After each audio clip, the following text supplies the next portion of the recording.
A'udzubillahi minasyaitonirrajim. Bismillahirrahmanirrahim. Assalamualaikum warahmatullahi wabarakatuh. Alhamdulillahirabbil alamin wassalatu wassalamu ala asrafil anbiya'i wal mursalin sayyidina Muhammadin wa ala alihi wa ashabihi ajma'in. Allahumma alimna ma yanfa'una wanfa'na bima 'allamtana wa zidna ilma wa arinal haqqa haqqan warzuqna ittiba'ah wa arinal batila batila warzuqna ijtinabah. Rabbi israh li sadri wa yassir li amri wa hlul 'uqdatam min lisani yafqahu qawli. Rabbana innana amanna faghfir lana dzunubana wa qina adzabannar. Allahumma ighfir lil muslimina wal muslimat fi Filistin wa fi kulli makan. Allahumma ansur ikhwanana al muslimina wal mujahidina fi Filistin wa fi kulli makan. Ya aziz ya jabbar ya rabbal alamin. Ya al-haq adkhilna mudkhala sidqin wa akhrijna mukhraja sidqin waj'alna min ladunka sultanan nasira. Ja'al haqq wa zahaqal batil innal batila kana zahuqa. Amma ba'd. Alhamdulillah, segala puji dan syukur adalah milik Allah Tuhan semesta alam yang telah menciptakan kita. Dan karena rahmat dari Allah Subhanahu wa taala, hari ini kita kembali dipertemukan oleh Allah Subhanahu wa taala di channel iDream TV dalam program Tadabbur Al-Qur'an, di mana insyaallah kita akan kembali menelaah apa yang Allah Subhanahu wa taala firmankan di dalam Al-Qur'an untuk kita ambil pelajaran, untuk kita jadikan sebagai pedoman dalam kehidupan kita, yang dengan itu insyaallah kualitas ketakwaan kita kepada Allah Subhanahu wa taala akan meningkat. Tidak lupa kita baca salawat dan salam Allahumma sholli ala sayyidina Muhammad wa ala ali sayyidina Muhammad. Assalamualaikum ayuhan nabi wa rahmatullahi wabarakatuh. Semoga Allah terima salawat dan salam yang kita baca dan dilimpah curahkan kepada Rasulullah, dilimpah curahkan kepada para nabi dan para rasul, wabil khusus Rasulullah Muhammad sallallahu alaihi wasallam. Semoga kita termasuk orang yang akan berbahagia nanti, bisa bertemu dengan Allah Subhanahu wa taala, dijauhkan dari siksa api neraka dan dimasukkan ke dalam jannahnya, serta dipertemukan dengan Rasulullah sallallahu alaihi wasallam. Amin ya rabbal alamin. Sahabat iDream yang dirahmati Allah dimanapun Anda berada, melanjutkan kajian kita di dalam program Tadabbur Al-Quran. Kita kembali menyambung kajian kita masih dalam surah An-Nazi'at. Ini merupakan juz, bagian dari surah yang berada di juz ke-30. Di episode sebelumnya kita sudah membahas hingga ayat yang ke-26, di mana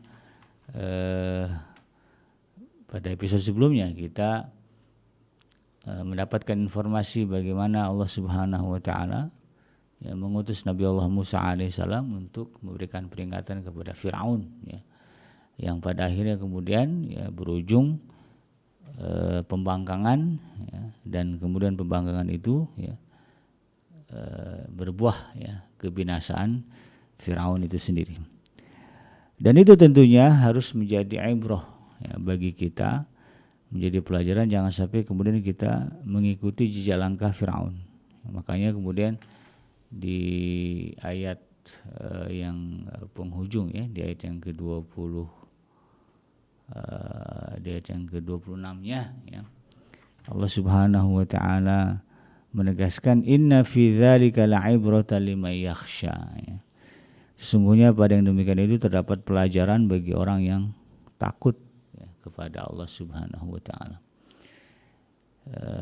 Jadi dari kisah yang Allah sebutkan dalam Al-Qur'an, maka pelajaran utamanya adalah adakah kemudian rasa takut kita kepada Allah Subhanahu wa taala ini semakin tebal, atau tidak ada perubahan atau justru malah berkurang, auzubillah. Jadi kalau kemudian setelah kita membaca, mendengarkan dari Al-Qur'an, bagaimana kisah orang-orang terdahulu, salah satunya adalah Firaun yang kemudian diazab oleh Allah Subhanahu wa taala dengan azab yang pedih, ditenggelamkan di Laut Merah, kemudian jasadnya Allah awetkan, sampai sekarang kita masih bisa melihat bentuk fisik muminya orang yang disebut Firaun itu di Mesir sana. Maka apakah kita kemudian setelah mendengarkan kisah Firaun itu, ya, rasa takut kita kepada Allah Subhanahu wa taala bertambah. Ya, karena kalau kita lihat bagaimana ya pedihnya azab yang Allah berikan kepada Firaun itu luar biasa, dahsyat. Ya. Jadi ya, ini yang kemudian menjadi poin bagi kita. Dan rasa takut di sini tentu maknanya luas ya, tidak hanya kan kalau bicara takut itu biasanya orang lebih kepada siksa ya, atau rasa yang menyakitkan ya. Misalnya ya orang takut kepada harimau karena harimau menerkam gitu ya. Gitu kan, orang takut kepada ular karena ular berbisa. Tapi tentu takut di sini bukan sekedar takut itu saja. Ya, kita takut kepada Allah Subhanahu wa taala ya, karena azab yang dimiliki oleh Allah Subhanahu wa taala seperti yang contohkannya kepada orang-orang terdahulu. Ya, itu bagian dari rasa takut juga ya, bahkan bagian utama dari rasa takut. Ya, makanya di dalam Al-Qur'an sendiri ada banyak ayat yang menceritakan bagaimana kemurkaan Allah bagi orang-orang yang membangkang di akhirat nanti siksanya. Ya, Allah ceritakan tentang neraka. Nah, tentu itu tujuannya adalah agar kemudian rasa takut kita bertambah, karena ada orang ya takutnya ya dengan itu ya, dengan ancaman ya. Tapi lebih dalam dari itu ada juga rasa takut karena cinta. Ya. Ketika kita sudah mencintai Allah Subhanahu wa taala ya dengan kecintaan yang besar, maka muncul rasa takut, yaitu takut kehilangan Allah Subhanahu wa taala. Ya, beda di sini ya takutnya. Jadi yang satu takut karena ancaman, yang satu lagi takut karena cinta. Tentu level yang paling tinggi dari rasa takut ini adalah takut karena cinta kepada Allah Subhanahu wa taala. Sebagaimana ya, rasa takut kita mungkin ya kehilangan anak, kehilangan suami, kehilangan istri ya karena kita sudah mencintai mereka. Ketika mereka meninggal misalnya, kesedihannya luar biasa karena kecintaan kita sangat mendalam ya. Bahkan ketika mungkin contoh lah ya, orang tua punya anak, kemudian anaknya mau kuliah gitu, lalu kemudian orang tuanya kan khawatir ya, ada rasa takut ya dalam hati orang tua, nih anak nih setelah sekian tahun ya selalu bersama, lalu kemudian begitu mau masuk kuliah ya dilepas ya, tinggal sendiri gitu ya, ngekos, kampusnya jauh ya, ada rasa takut orang tua ya. Takut seperti inilah yang kemudian kita kita tanamkan dalam diri kita kepada Allah Subhanahu wa taala, takut karena rasa cinta. Maka di dalam episode kali ini kita akan melanjutkan pembahasan dari ayat yang ke 27 ya hingga ayat yang ke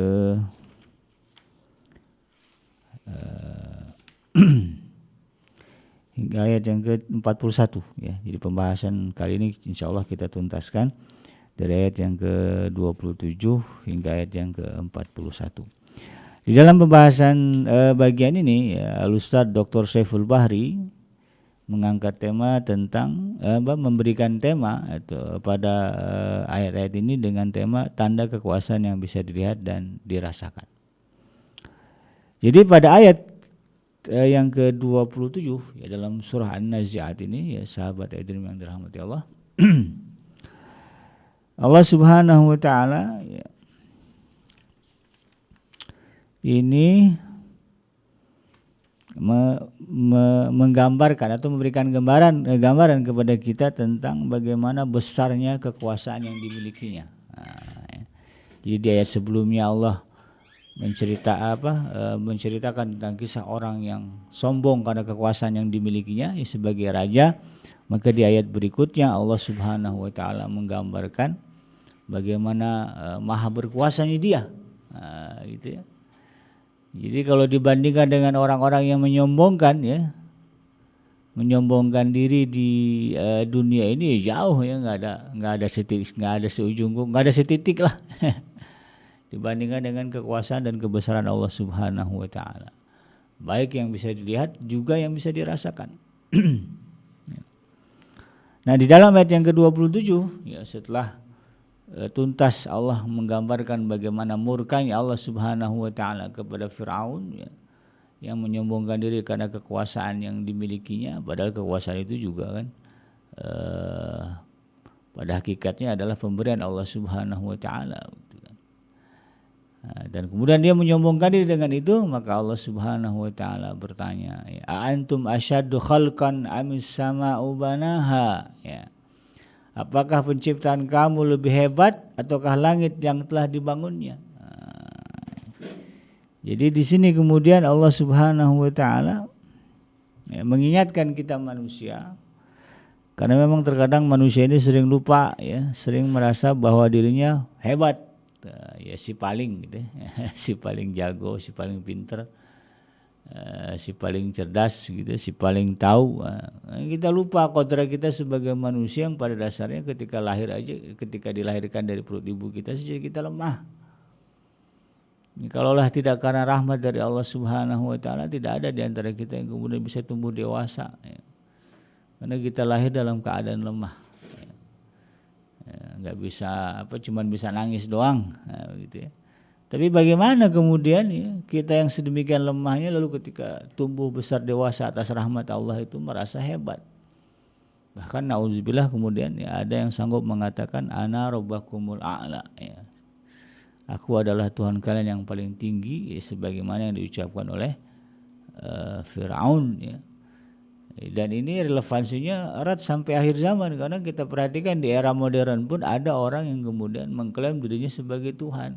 Banyak lah, ya, di berbagai belahan dunia. Kalau kita cari informasi, tinggal gali aja di internet, ya. Itu banyak, ya, orang-orang yang kemudian mengklaim bahwa dirinya adalah Tuhan, ya, atau manifestasi dari Tuhan. Dia adalah wujud Tuhan dalam bentuk manusia, itu banyak.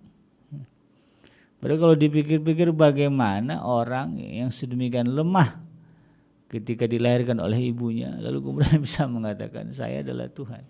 Kalau Tuhan kan berarti dia punya kekuasaan yang besar. Bahkan ya namanya Tuhan itu maha, ya, maha berkuasa. Kok bisa gitu kan? Maka kemudian ini menjadi pertanyaan dari Allah Subhanahu wa taala, ya. Pertanyaan yang kemudian, ya, mengharuskan kita untuk bermuhasabah, ya, tentang diri kita. Apakah memang kita ini hebat? Apa justru kehebatan itu adalah pemberian dari Allah yang maha hebat? Ya. Maka yang kemudian Allah tanyakan, antum asyaddu khalqan amis sama'u banaha. Ya. Apakah penciptaan kamu yang lebih hebat, ya, ataukah penciptaan langit yang telah dibangunnya, ya, oleh Allah Subhanahu wa taala? Karena itu kemudian manusia, ya, tidak layak untuk menyombongkan diri, ya, apalagi kesombongan itu dihadapkan kepada Allah Subhanahu wa taala. Kesombongan dihadapkan kepada manusia saja dilarang, ya, haram hukumnya. Apalagi kemudian kesombongan ini dihadapkan kepada Allah yang telah menciptakan kita. Nah, manakah yang lebih sulit dan rumit, penciptaan manusia atau langit yang tanpa atap? Nah, ya simpelnya begitu kan. Ya, sehebat-hebatnya kita bikin bangunan, nggak ada itu, ya, bangunan nggak pakai tiang. Ya. Allah membangun langit dan bumi tanpa tiang. Kalau dari ruang angkasa bulat bentuknya, ya, kok bisa itu kan? Tiangnya mana? Ya, kalau kita turun kita pergi ke ruang angkasa gitu, kita nggak tabrakan dengan tiang-tiang bumi, nggak ada. Astronot itu bablas sampai keluar bumi nggak bertemu nggak nabrak konstruksi apa gitu, nggak ada. Hebat begitu kan, maha hebat. Kalau kita bikin rumah pakai atap, ya. Allah Subhanahu wa taala, ya, bikin rumah membangun bumi ini tanpa atap, ya, membangun langit ini, ya, tanpa atap.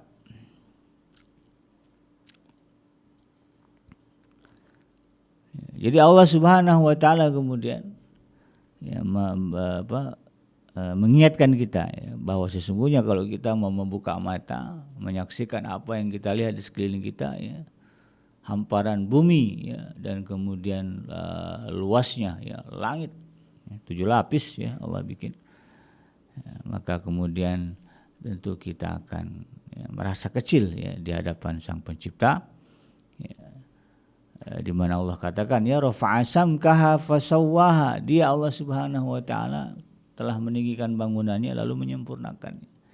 Jadi bumi yang Allah buat ini bangunan. Kalau kita lihat dari ruang angkasa ya, astronot ya, astronot yang sudah sampai ke ruang angkasa ya, mereka akan melihat bumi ini ya sebuah ruang gitu ya, bangunan lah ya dalam bahasa sederhananya begitu kan. Tapi kemudian bangunan itu ternyata kalau kita kan bikin bangunan di atas apa? Di atas materi gitu ya. Tidak ada, belum ada manusia bisa bikin bangunan mengambang. Nah, bangunan yang ditinggali oleh manusia dalam bentuk ya, mengambang nggak ada. Tapi Allah Subhanahu wa taala sanggup membuat bangunan ya, planet-planet bumi ini mengambang. Ya, tidak bertapak begitu ya atas materi. Kalau kita kan harus bertapak di atas tanah ya kalau bikin bangunan. Nah, itulah ya. Kemudian kita harus renungkan ya bagaimana Allah telah membuat itu. Ya. Rafa'a samkaha fasawwaha. Bahwa Allah ya telah meninggikan bangunannya lalu menyempurnakannya. Maka kemudian kalau kita lihat ya sepanjang mata memandang kita ya, kalau kita lihat ya bumi ini ya kita juga bingung ya mana awalnya mana ujungnya. Cari deh gitu ya awalnya bumi ujungnya bumi nggak akan ketemu. Ya. Tidak ada ujung bumi gitu ya. Keliling-keliling lah gitu. Cari ujung bumi itu enggak ada. Kecuali orang yang punya teori flat earth ya. Bumi ini datar katanya di ujung bumi ini punya ujung. Ya, cari dah kalau ketemu ya. Sampai sekarang belum pernah ada orang yang berhasil menemukan ujung bumi. Ya. Kalaupun ada ya hoax lah gitu ya. Dan langit yang Allah Subhanahu wa taala buat itu bukan bukan ilusi ya, tapi memang nyata. Ya, langit biru ya yang kita lihat itu adalah sebuah realita, sebuah fakta ya, adanya Allah Subhanahu wa taala sebagai penciptanya ya. Bahkan Allah Subhanahu wa taala menciptakan bumi dan langit ini begitu sempurna ya. Sempurna dengan segala keindahan dan kekokohannya. Kalau kita lihat ya bagaimana kemudian kita bisa survive di muka bumi ini sementara ya di ruang angkasa sana ya banyak benda-benda langit ya. Yang kalau jatuh ke bumi ya jatuh misalnya sebesar bis begitu ya. Jatuh ke permukaan bumi itu daya ledaknya seperti bom atom ya. Bom atom yang berkali-kali lipat. Satu kota bisa luruh, bisa hancur, bisa rata kalau ada meteor sebesar bis ya jatuh ke bumi. Tapi kita lihat ya belum pernah ada lah ya yang ceritanya meteor satu meteor sebesar rumah, sebesar bangunan jatuh ke bumi dalam kehidupan sekarang. Kalau dulu ya kan ada tuh ya benda tapak-tapak ya, situs-situs yang menunjukkan bahwa memang pernah ada meteor jatuh. Tapi di zaman sekarang ya, di zaman modern di mana manusia ya, sudah bisa membangun ya bangunan tinggi ya, banyak kota-kota besar ya, kita tidak pernah dengar ada cerita ya insiden seperti yang terjadi dalam film-film yang dibuat oleh orang Hollywood. Ya, meteor jatuh ya menimpa bangunan atau kota itu enggak ada. Siapa yang menjaga itu padahal realitanya ya, di luar bumi yang kita tinggal ini banyak benda-benda langit yang memang ya, bisa dengan mudah masuk ke orbit bumi dan ya masuk ke atmosfer bumi kita dan bisa menghantam ya tempat kita tinggal. Tapi tidak ada ya. Karena memang Allah Subhanahu wa taala menjaganya dan membangunnya dengan kokoh ya. Jadi kalau dalam ayat itu seperti apa kalimatnya fi qararin makin ini. Dalam kaca yang kokoh. Jadi belum sampailah ya meteor itu ke daratan, udah habis ya di langit sana. Inilah yang kemudian harus kita renung-renungkan, kita sadar-sadari. Dan dialah Allah Subhanahu wa taala, ya, zat yang serba maha. Ya, karena itulah faktanya. Allah Subhanahu wa taala memiliki kemampuan dan kuasa yang tiada batas. Ya. Maka kemudian di ayat berikutnya, di ayat yang ke-29, Allah Subhanahu wa taala berfirman, wa ghatasha lailaha wa akhraja duhaha, ya. Dialah Allah yang menjadikan malam yang gelap gulita, ya, dan menjadikan siangnya terang benderang. Malamnya gelap, siangnya terang benderang. Bisa, ya, Allah Subhanahu wa taala menjadikan bumi yang kita tinggali ini, ya, memiliki dua kondisi yang berbeda, ya. Ada siang, ada malam, ya. Siang dengan segala terangnya, malam dengan segala gelap gulita yang meliputinya. Nah, ini kan bukan hal yang sederhana, ya, sebetulnya sahabat Aidri. Bahkan kalau kita rasa-rasa, ya, kondisi suasana antara siang dan malam itu berbeda. Makanya dalam surah An-Naba disebutkan, ya, bahwa, ya, pola hidup atau apa namanya, siang dan malam itu memiliki kenyataan dan situasi yang berbeda, gitu, ya. Jadi kalau malam itu Allah jadikan sebagai waktu untuk beristirahat. Nah, sementara siang, ya, Allah jadikan untuk mencari waktu untuk mencari penghidupan. Berarti memang, ya, kondisi siang dan malam ini memang berbeda, dan mempunyai impak, ya, atau dampak yang juga berbeda kepada tubuh kita. Beda gitu kerja di siang hari dengan kerja di malam hari. Rasanya, ya, bagi Anda yang mungkin kerjanya shift, ya, shift-shiftan gitu, ya. Ada shift siang, shift malam, itu kerasa, ya. Bagaimana situasi kerja di waktu malam dengan situasi bekerja di waktu siang, ya. Karena itulah, ya, bagian dari kekuasaan Allah Subhanahu wa taala. Wal ardu ba'da dzalika dahaha, ya. Lalu kemudian bumi, ya, sesudah itu dihamparkannya. Ya. Kalau dokter Zakir Naik, ya, Syekh Dokter Zakir Naik, seorang cendekiawan Muslim, ya, dari India, yang juga seorang kristolog, ya. Beliau mengatakan makna wal ardu ba'da dzalika dahaha, dan dia menjadikan bumi setelah itu dahaha. Daha itu dia maknai, ya, bulat, ya, seperti bulatnya telur burung unta, gitu, ya. Jadi nggak bulat sempurna, tapi bulatnya agak lonjong. Karena memang fakta sains kalau kita lihat sekarang, ya, bentuk bumi itu nggak bulat sempurna, tetapi agak pepat, ya, agak melonjong. Jadi kata Dokter Zakir Naik, ya, itu sangat selaras, sangat tepat sekali jika kemudian dihubungkan dengan ayat ini, ya. Wal ardu ba'da dzalika dahaha. Dahaha itu ada telur burung unta, ya. Nah, jadi klop gitu, ya, antara fakta sains dengan penyebutan yang disebutkan dalam Al-Qur'an. Tetapi secara umum, ya, para ulama yang kemudian ada juga mengambil makna kalimat dahaha di sini adalah menghamparkannya. Nah, makanya kemudian lahirlah, ya, keyakinan-keyakinan, ya, terutama di kalangan kaum muslimin terdahulu, ya, bahwa bumi ini sebetulnya datar, gitu, ya. Ya, karena kalimat itu bahkan di ayat yang lain disebutkan fa'ambasatnal arda bisata, ya, kami hamparkan bumi seperti hamparan, seperti tikar, begitu, ya. Nah, sehingga kemudian, ya, ngotot, ya, bumi ini datar, begitu. Tapi kalau kita lihat maknanya di sini, ya, dan sesudah bumi, ya, dan kalimatnya dan bumi sesudah itu, ya, sesudah diciptakan, maka kemudian dihamparkan oleh Allah Subhanahu wa taala. Jadi kalau berbicara bumi dihamparkan, ya, memang faktanya kita lihat bumi ini terhampar.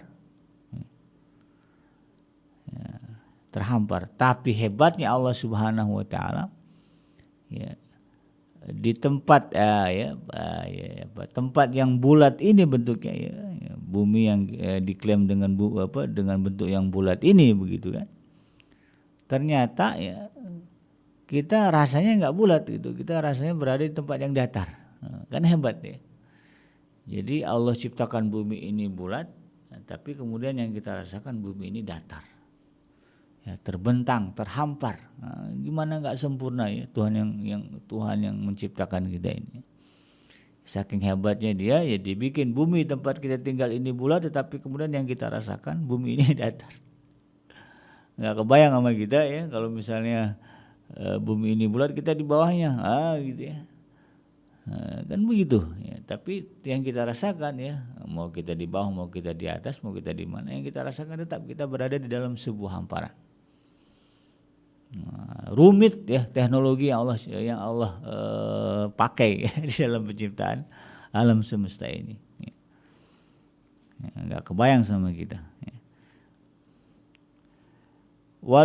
Kemudian di ayat yang ke-31 Allah Subhanahu wa taala menegaskan akhraja minha ma'aha wa mar'aha ya. Lalu kemudian ya setelah bumi itu kita rasakan terhampar ya. Maka kemudian Allah Subhanahu wa taala mengatakan Ia memancarkan daripadanya ya, dari bumi yang Allah hamparkan ini ya, ma'aha ya, mata airnya, wa mar'aha ya, dan juga kemudian tumbuh-tumbuhannya. Ya, dari bumi, dari tanah ya yang kita pijak ini, lalu kemudian Allah Subhanahu wa taala bisa mengeluarkan air. Jadi air memancar ya, dari bumi ya yang Allah ciptakan. Dan kemudian dengan air itu ya, lalu kemudian Allah Subhanahu wa taala menumbuhkan ya bagi bumi tempat kita tinggal ini berbagai macam tumbuhan. Nah, kalau kita mau membuka mata bagaimana ya dahsyatnya ya, hebatnya Allah di dalam menciptakan tanaman-tanaman ini. Walaupun tumbuh di tanah yang sama ya, bahkan bentuk bibitnya sama gitu. Tapi ketika nanti mereka tumbuh menjadi pohon yang besar, buahnya beda, rasanya beda. Ya, kalau kita perhatikan daun lengkeng dengan daun rambutan itu mirip, tapi kemudian ketika sudah jadi pohon dan berbuah ya beda. Yang satu pohonnya buahnya ya berbulu ya istilahnya gitu ya, berambut. Yang satu botak ya. Sama-sama punya biji, sama-sama manis, tapi khas manisnya berbeda. Padahal itu bisa jadi kita tanam sebelah-sebelah tuh ya. Sebelah pohon rambutan, sebelah pohon lengkeng misalnya. Tapi tetap ya pohon rambutan akan tumbuh ya sebagaimana pohon rambutan, pohon lengkeng juga begitu. Tidak bertukar atau kemudian jadi bergabung begitu ya. Pohon rambutan tapi berbuah lengkeng gitu, atau pohon durian, pohon lengkeng berbuah rambutan, tidak pernah ada. Padahal kita tanam di pot yang sama, bisa jadi ya, kita sirami dengan air yang sama, kita pupukui dengan pupuk yang sama. Tetapi ketika mereka tumbuh besar ya, mereka tumbuh ya berbeda, karena mereka begitu mengikuti perintah Allah yang telah menjadikannya. Wal jibala arsaha gitu kan, dan gunung-gunung ya dipancangkan dengan teguh ya. Kalau kita lihat bagaimana Allah Subhanahu wa taala yang menciptakan gunung di sekitar kita luar biasa ya. Saya tuh paling senang kalau sudah main ke kampung ya, ke desa, lalu kemudian melihat bagaimana kokohnya gunung. Ya. Makanya kemudian kalau kita lihat budaya ya masyarakat dulu ya, itu ada yang masyarakat yang menyembah gunung ya. Karena memang gunung itu ya, kelihatan kokoh dan teguh, wah ya, seperti melindungi begitu ya. Dan itu yang menjadikannya adalah Allah Subhanahu wa taala, bukan gunung itu sendiri ya membuat dirinya menjadi kokoh ya. Tapi Allah lah yang telah menjadikan gunung itu tampak kokoh. Ya. Dan itu kata Allah Subhanahu wa taala bukan tanpa alasan ya. Tetapi kemudian Allah sebutkan di ayat yang ke-33-nya mata'allakum wa li'an'amikum.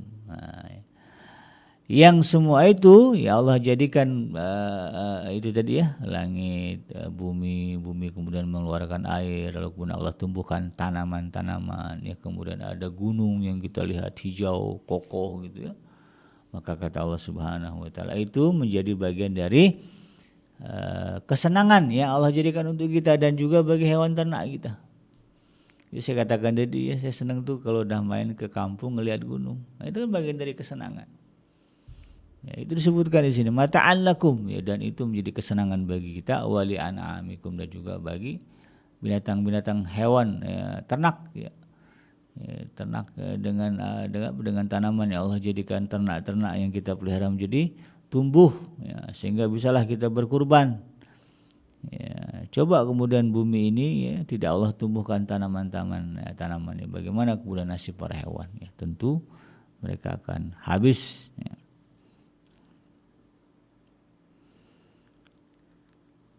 Nah, jadi tujuannya itu supaya kemudian kita manfaatkan untuk kemaslahatan. Nah, jangan kemudian dimanfaatkan untuk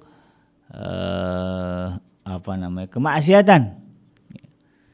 Jadi apa yang Allah ciptakan bagi kita ini Allah ingatkan ya, itu sebagai bagian dari nikmat yang Allah berikan agar kita syukuri, karena konsepnya la in syakartum la zidannakum wa la in kafartum inna azabi lasyadid ya. Kalau kesenangan yang Allah berikan kepada kita, ya kita syukuri ya, dengan memanfaatkannya untuk kebaikan ya, ketakwaan kepada Allah, maka Allah akan memberikan tambahan ya, kenikmatan itu, bahkan nanti tambahannya sampai kita meninggalkan alam dunia ini akan Allah berikan tambahan-tambahan dalam bentuk surga ya. Tetapi sebaliknya kalau kemudian ya segala bentuk kemudahan fasilitas yang Allah berikan, Allah ciptakan bagi kita, kemudian kita tidak syukuri ya, dalam artian justru kita memanfaatkannya untuk kemaksiatan, maka kata Allah Subhanahu wa taala ya dalam ayat dalam surah Ibrahim itu Allah tegaskan ya, wala in kafartum inna azabi lasyadid. Azabku sangat pedih, dan itulah yang kemudian Allah sebut ya di dalam ayat yang ke-34 ya. Allah Subhanahu wa taala mengingatkan kita fa idza ja'atit tammatul kubra ya, kata Allah Subhanahu wa taala. Nah, maka apabila datang sebuah malapetaka yang besar ya, maka ya kematian gitu ya, atau nanti ujung yang paling besar adalah kiamat ya. Kalau itu datang kepada kita, maka kemudian ya Allah Subhanahu wa taala ya menggambarkan ya bagaimana ya situasi pada saat itu, yauma yatadzakkarul insanu ma sa'a ya, kata Allah. Kepada hari itu ya manusia teringat akan apa yang telah dikerjakannya. Jadi segala bentuk kesenangan yang Allah berikan untuk kita ya, kalau kemudian kita gunakan untuk kemaksiatan ya, itu akan kita ingat ya. Jadi nanti ya salah satu hal yang harus kita yakini di yaumul mahsyar nanti, setelah jangankan di yaumul mahsyar, begitu kita dalam keadaan kondisi sakaratul maut ya sahabat itu, maka kita memiliki memori yang sangat tajam, tidak ada ya satu sepersekian detik dalam apa yang terjadi dalam kehidupan kita tidak ingat. Artinya apa? Kita mengingat semua detail ya, peristiwa-peristiwa yang kita lalui. Allah akan kembalikan ingatan kita ya. Jadi nggak ada yang pelupa ya. Karena apa? Karena nanti mereka akan diminta pertanggungjawaban. Maka di sini disebutkan yauma yatadzakkarul insanu ma sa'a. Manusia ketika itu teringat apa yang telah dikerjakannya, ingat semua. Ya, mungkin kejadiannya kalau sekarang ya kita tuh punya ada short memory, ada short term memory, ada long term memory gitu ya. Memori yang panjang, ada memori yang pendek. Sepanjang memori kita nggak akan ingat ya. Ya, bagaimana dulu kita menyusu dengan ibu kita. Ya. Bagaimana dulu kita belajar jalan, belajar merangkak ya, dipapah oleh keluarga kita, nggak akan ingat. Tapi nanti ya, jika kemudian kita meninggalkan alam dunia ini, semuanya kemudian akan kita ingat Ya, kita akan mengingat, oh dulu waktu kecil saya pernah ditimbang-timbang, disusui sama siapa. Oh ketika saya di awal balik ya, memasuki masa pubertas begitu kan, apa yang saya lakukan, Allah itu akan kemudian kita ingat. Ini ayatnya dalil jelas ya. Yauma yatadzakkarul insanu ma sa'a. Manusia akan mengingat seluruh apa yang pernah dikerjakan dalam hidupnya. Ya, di sini kan tidak juga dibatasi ya. Setelah balik misalnya, setelah balik saja yang diingat, yang belumnya enggak diingat. Semuanya Allah ingat, semuanya akan diingat oleh manusia. Ya. Wabur rizatil jahim liman yara. Ya. Dan diperlihatkan neraka dengan jelas kepada setiap orang yang melihatnya. Ya, sudahlah kemudian manusia nanti di yaumul mahsyar diberikan memori yang sempurna untuk mengingat segala sesuatu yang pernah dia lakukan. Maka kemudian ada momen di mana Allah Subhanahu wa taala menampakkan ya bagaimana kenyataan bahwa neraka itu ada. Maka celakalah ya, atau maka bertambah takut ya, dengan ketakutan yang dahsyatlah mereka yang ketika itu kemudian di dalam hidupnya banyak melakukan keburukan dan kemaksiatan, dan itu dia ingat dan dia tahu ya bahwa neraka yang dilihatnya itu akan menjadi tempat bagi dia. Nauzubillahi min dzalik. Jangan sampai kemudian itu menjadi menimpa kepada diri kita. Oleh karena itu kemudian selagi kita diberikan kesempatan oleh Allah Subhanahu wa taala untuk berbuat kebaikan, maka lakukanlah kebaikan yang banyak. Selagi kita selagi kita menyadari bahwa apa yang kita kerjakan adalah sebuah kesalahan dan dosa, maka kemudian kita tinggalkan ya sekuat dan semampu kita. Maka insyaallah ya ini menjadi kemudian penenang ya keadaan kita ketika kita berada di yaumul mahsyar. Fa amma man tagha, ya adapun orang-orang yang melampaui batas, kata Allah Subhanahu wa taala, wa atharul hayatad dunya, dan dia lebih mengutamakan kehidupan dunia, fa innal jahima hiyal ma'wa. Jadi tadi jahim itu Allah perlihatkan, maka kemudian Allah tegaskan di ayat yang ke-27 hingga ayat yang ke-29 hingga ayat yang ke-39 bahwa ayat yang ke-37 hingga ayat ke-39 Allah katakan bahwa itu semua Allah perlihatkan yang menjadi ancaman ya, dan juga menjadi tempat ya, bagi orang-orang yang Allah sebut melampaui batas. Simpel kan melampaui batas ini. Ini boleh, ini enggak boleh. Ya, yang boleh makanlah, yang enggak boleh jangan dimakan. Ya, kalau melampaui batas kan enggak ada itu ya. Boleh enggak boleh sikat semua. Maka ada konsep menghalalkan segala cara. Ini yang orang disebut sebagai Allah Subhanahu, yang oleh Allah disebut sebagai fa'ama man tagha ya. Mereka adalah orang-orang yang melampaui batas. Wa asarul hayatad dunya. Kenapa mereka melampaui batas? Pangkalnya ya, pangkal utamanya adalah ya karena mereka cinta kepada dunia sehingga kemudian menganggap dunia itu yang utama. Ya kan, kalau kita lihat konsep menghalalkan segala cara itu kan oleh orang-orang kapitalis. Orang-orang yang jelas-jelas cinta dunia dan menyampingkan ya, kebaikan-kebaikan bersama, kebaikan-kebaikan sosial begitu kan. Ya, pokoknya untung begitu ya. Maka orang seperti ini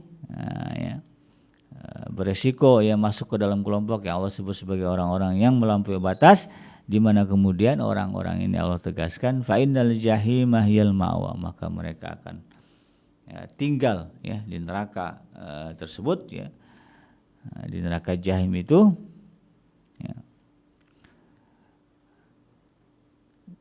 Bahkan di ayat yang lain ya neraka itu Allah sebut sebagai tempat kembali yang buruk ya, wa bi'sal masir, tempat kembali yang buruk. Kita kan maunya kalau pulang kampung kan kembali ke tempat yang nyaman, tapi faktanya ada orang-orang yang kemudian dikembalikan ke tempat yang buruk ya. Lalu kemudian di ayat berikutnya Allah Subhanahu wa taala kemudian memberikan motivasi kepada kita untuk kemudian menghindari sikap dan sifat seperti itu, dan kemudian mengikuti langkah sebaliknya ya, di mana Allah mengatakan wa amma man khafa maqama rabbih ya. Adapun orang-orang yang takut akan ketinggian Tuhannya, ya, ketinggian dan keagungan Tuhan ya Allah Subhanahu wa taala, wa nahan nafsa 'anil hawa, dan menahan dirinya daripada keinginan hawa itu dia, hawa nafsunya ya. Apa keinginan itu dia? Yang disebutkan di ayat sebelumnya, ayat yang ke-38, wa asaral hayatad dunya, ya. Mereka cenderung ya lebih mengutamakan kehidupan dunia. Ini kan kecenderungan hawa nafsu gitu ya. Nah, kalau itu bisa dia tahan, bagaimana dia bisa menahan itu? Ya kuncinya adalah, nah itu dia. Di ayat sebelumnya, di ayat yang ke-40 Allah tegaskan wa amma man khafa maqama rabbih. Kita menyadari betapa agungnya Allah Subhanahu wa taala, kemudian kesadaran itu membuat kita menjadi takut. Ya, takut berhadapan ya, berhadapan ya, atau berdepan dengan Allah Subhanahu wa taala. Ya, sebagaimana kita kalau ketemu pembesar gitu, ya, mungkin kalau yang sudah pernah ketemu presiden gitu ya, apalagi kalau kita tahu presiden ini tegas gitu ya, nggak main-main, nggak macam-macam gitu ya. Kemudian kita sadar nih kita pernah korupsi gitu ya, kita coba deh ngadep ya, itu risihnya, resahnya itu dahsyat ya. Itu baru ketemu presiden ya. Bagaimana kalau kemudian kita berhadapan dengan zat yang menciptakan alam semesta ini. Nah, kita buatlah ya, bagaimana munculkan dalam diri kita ketakutan kepada Allah seperti itu, maka insya Allah kemudian kita akan kita akan memiliki kekuatan untuk menahan diri kita agar tidak mengutamakan kehidupan dunia. Sebaliknya kemudian kita lebih mengutamakan kehidupan akhirat ya. Maka kemudian ya kalau itu terjadi dalam kehidupan kita, Allah sebut fa innal jannata hiyal ma'wa. Kalau orang yang tadi ya condong kepada dunia, Allah janjikan neraka jahim ya, neraka jahanam. Maka orang-orang yang sebaliknya ya lebih mementingkan akhirat ya, dan memiliki rasa takut yang besar kepada Tuhannya yaitu Allah Subhanahu wa taala. Dengan itu kemudian dia mampu mengendalikan dirinya ya, dari keinginan-keinginan yang dilarang, maka tempat kembalinya kata Allah Subhanahu wa taala adalah surga, dan itulah tempat kembali yang paling baik ya, sebaik-baik tempat kembali. Maka wajarlah ya orang-orang seperti ini kemudian ya Allah sifatkan di dalam surah Al-Bayyinah ya, sebagaimana yang sudah pernah kita bahas ya.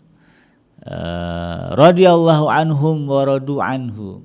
Allah meridhoi mereka dan mereka juga merasa ridho dan puas ya, atas pemberian yang Allah telah berikan. Ya, mudah-mudahan bermanfaat ya, dan menjadi ibrah bagi kita semuanya. Demikian sahabat Adrim yang dirahmati Allah, yang benar datangnya dari Allah Subhanahu wa taala dan yang salah semata-mata lahir dari kealfaan dan kehilapan saya pribadi. Saya bikin pamit undur. Subhanaka Allahumma rabbana wa bihamdika asyhadu an la ilaha illa anta astaghfiruka wa atubu ilaik. Walhamdulillahirabbil alamin. Wassalamualaikum warahmatullahi wabarakatuh.